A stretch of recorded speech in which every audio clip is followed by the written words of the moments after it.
This is to all those who've been listening to Old Time Radio that I've been podcasting for 12 years. It's time for you to purchase the Old Time Radio collection now at the lowest prices ever. 500 gigabyte external hard drive chock full of radio shows that we all love. And don't forget the bonuses. Here's my offer. I need everyone who hears my voice to go to oldtimeradiodvd.com to place your order today. With every order, I will include a comprehensive show guide with episode descriptions. Over 1,982 pages. This is truly once-in-a-lifetime deal. Place your order today at oldtimeradiodvd.com. You will be glad you did.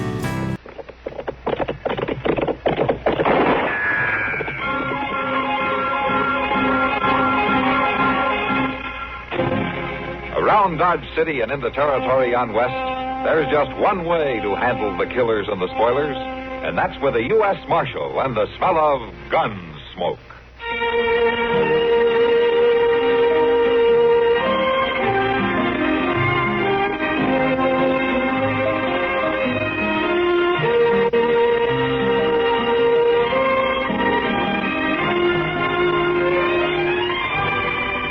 Gunsmoke, starring William Conrad.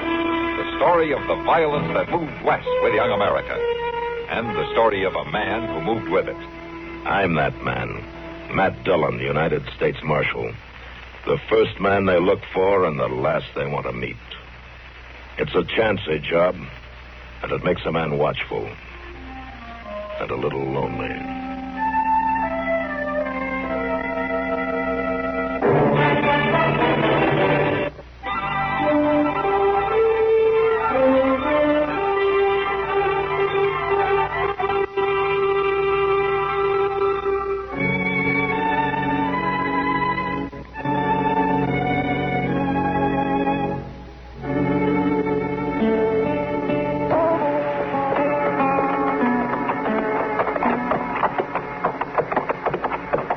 Nice morning, ain't it, Mr. Dillon? Uh-huh.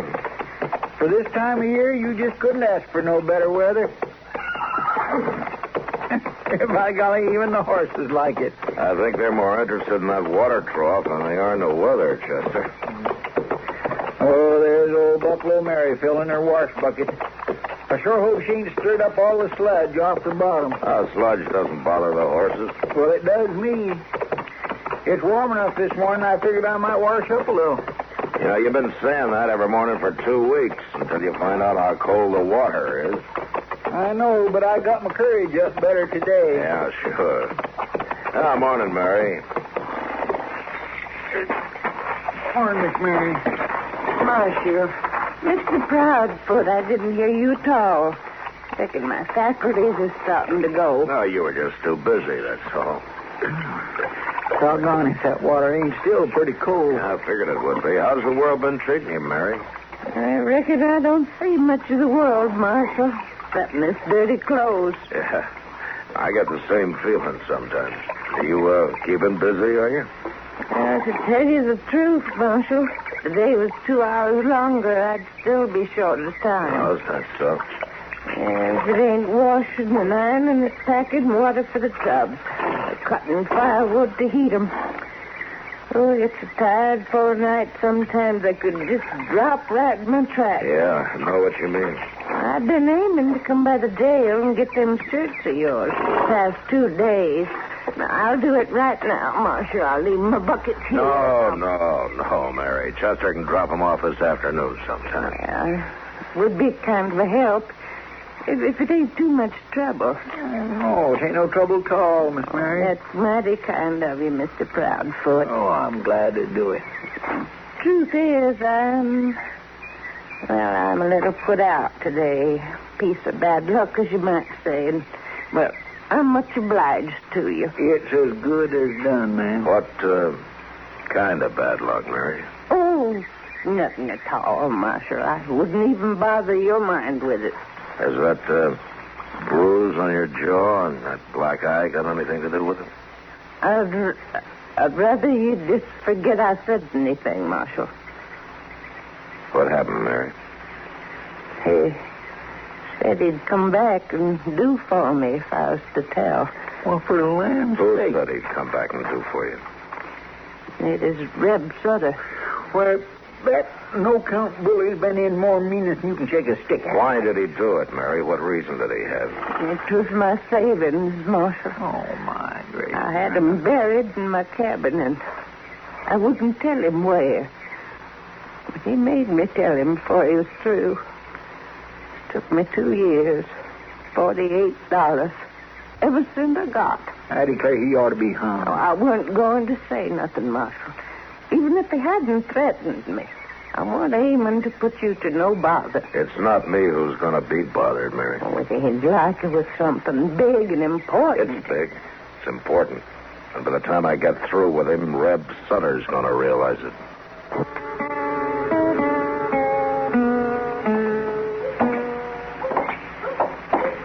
That fella sure has a doggonedest luck, Mr. Dillon. We'll find him. When I think of him taking old Buffalo Mary's saving as hard as she works, my blood just starts to froth up. Ma? Huh? Miss Kitty. Ma, Hello, Kitty. I've been looking all over for you. Oh? Yeah, there's a job for you in the Long Branch. Oh, what's the trouble? We got one of those mean ones tonight. Drinking too much, pushing people around, trying to get a fight started. All right, I'll go have a look. Who is it? Reb Sutter. Reb Sutter. Well, we've found him, Chester. Come on.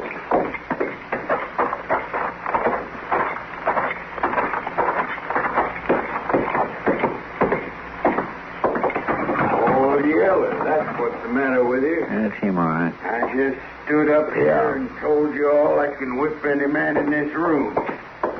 Ain't a one of you got the blood and gumption to say me no on it. Maybe they're just going easy on you, Sutter. Well, now, if it ain't the marshal.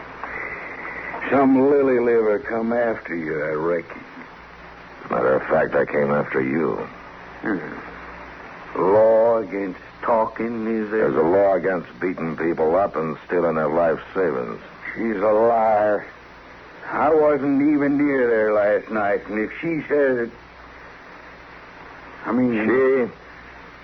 What do you mean, she? Who says, Sutter? Near where? I didn't mention any details. I don't know nothing about Well, it. maybe it'll come to you. You're under arrest. Now put out your wrists. I reckon I could put handcuffs on a man, too, if I was wearing a gun and he wasn't. You've always played it safe that way, haven't you, Sutter? Never wearing a gun. If you had somebody that killed you a long time ago. Ain't nobody got much taste for going at it my way, though, I notice. Well, maybe it's time somebody didn't. I offered, Marshal. Nobody took. That's so.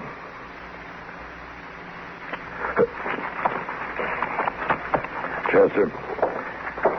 Here, take my gun, will you? All right, sir. All right, Reb, I've already told you you're under arrest. I heard you. And I'm going to put these handcuffs on you one way or the other. I ain't never been handcuffed yet, Marshal. I don't reckon I'm starting tonight. Uh-huh.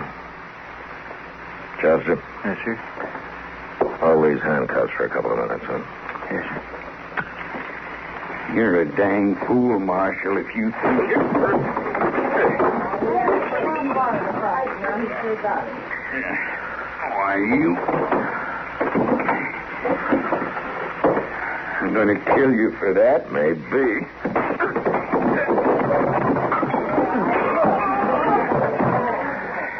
Now, you can stop at any time, Sutter. By just sticking out your wrists.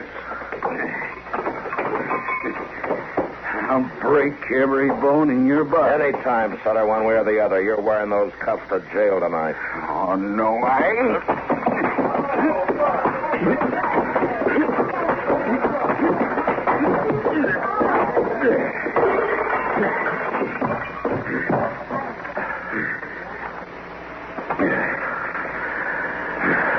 Chester, give me the handcuffs.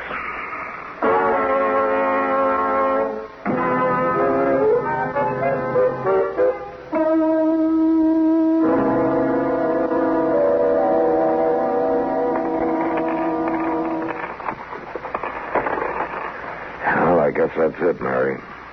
84 cents, Marshal. That's all they had left out of Yeah, I'm afraid so. He managed to hit almost every saloon in town. 2 years of hard work. And he drunk it all up in one day. Well, he's going to jail for it, Mary, if that's any satisfaction. Well, Judge Bent says the case against him is solid. He hasn't got a chance of getting off. seems like there ought to be a better way somehow. Something that's got more justice in it. I mean, him going to jail ain't going to get me my money back. You may be right, Mary, but... Well, I'm sorry, Mary, but I guess that's about all I can say. Oh, I ain't blaming you none, Marshal. I'm mighty obliged and grateful to you for letting more important things stand by while you took time to help nobody like Now, me. Mary, don't... Oh, I mean it, Marshal. It was mighty good of you. And you too, Mr. Proudfoot. Oh, well, I'm glad to do what I could, Miss Mary. I'll be getting on now. I'll have your shirts for you Thursday. There's no hurry.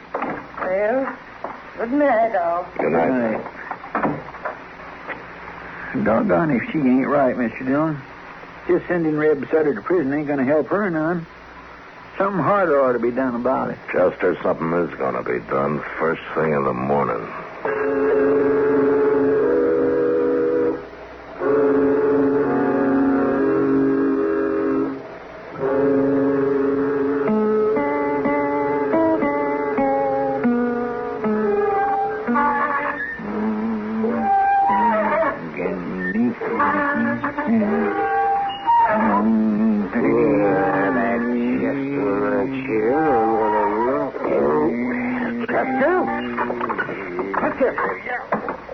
What is the matter with you, Doc? Oh, and if you squeak that confounded chair one more time, so help me, I'm just... You mean like this?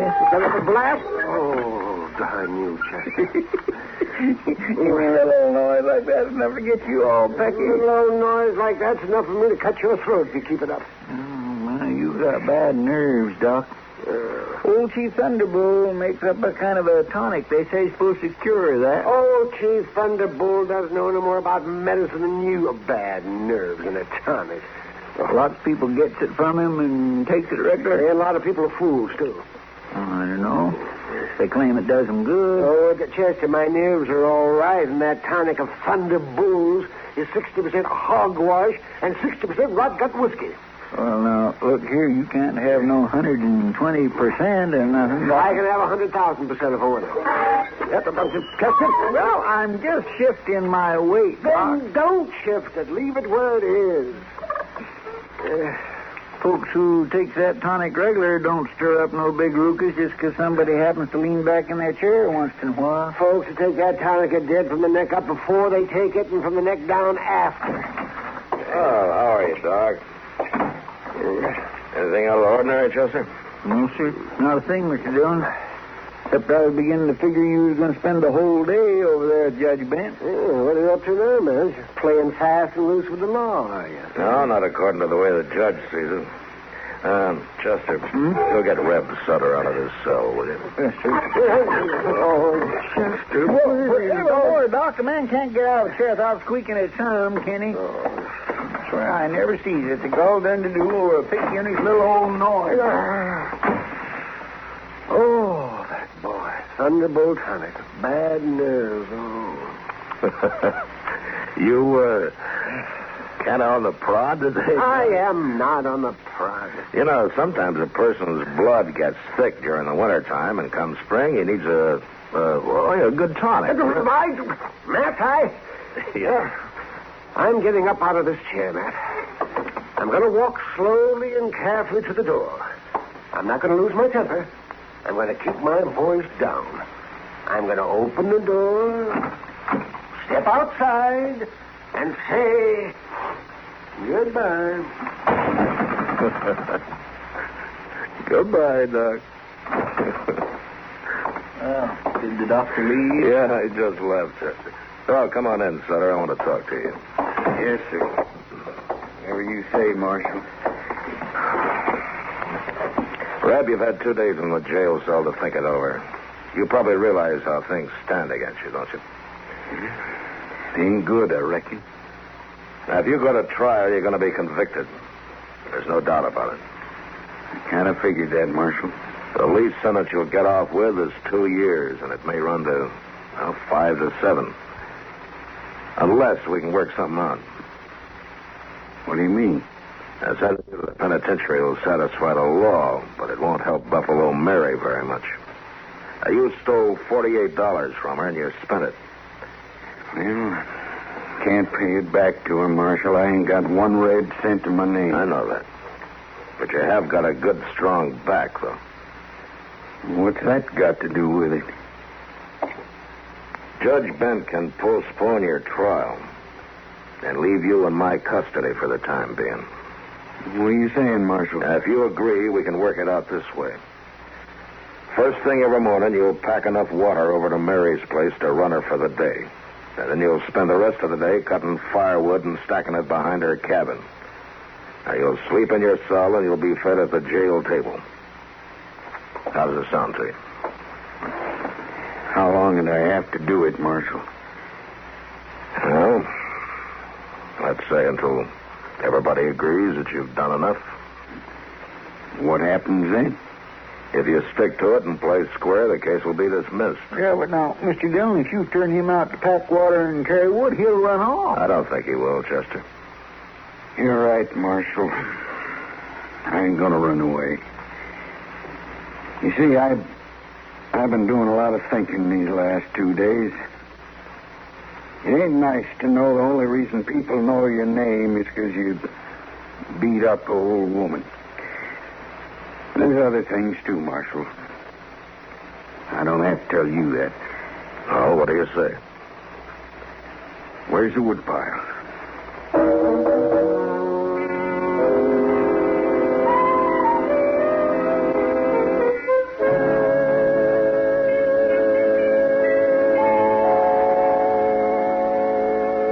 Buffalo Mary's coming down the street there, Mr. Dillon. Oh, is that so?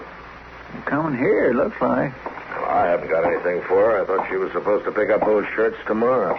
She might have forgot what day it is. Oh, good morning, Mary. Come on in. I ain't upset nothing important, am I? No, of course not. Nothing but a morning cup of coffee. Would you like to have one with us? Oh, well, much obliged, Marshal, but I done had mine. No. How things going, Mary? Is Reb keeping at it steady? Well, that's what I come to see you about. Oh? I'd never have believed it, Marshal, but that boy's just been a working fool. Maybe he sees the devil over his shoulder. Well, in these 2 months, I've been able to take extra work enough to save $56 already. That's good. And not good. only that, he's got enough wood stacked up over at my place to last me for the next 3 years. That's what I wanted to see you about, Marshal. I told him that he's filled his bargain now and that he could quit. But he keeps on working. Maybe you should tell him. You know, there's a funny thing about justice, Mary. Sometimes it's all bound up with a person's conscience. I guess I don't quite understand, Marshal. Well, I think in this case that Reb has to feel that he's paid his debt not only to you, but to a lot of other people, too. So let's let things go on for a while, huh? Now just wait till Reb comes to us and says he's ready to quit.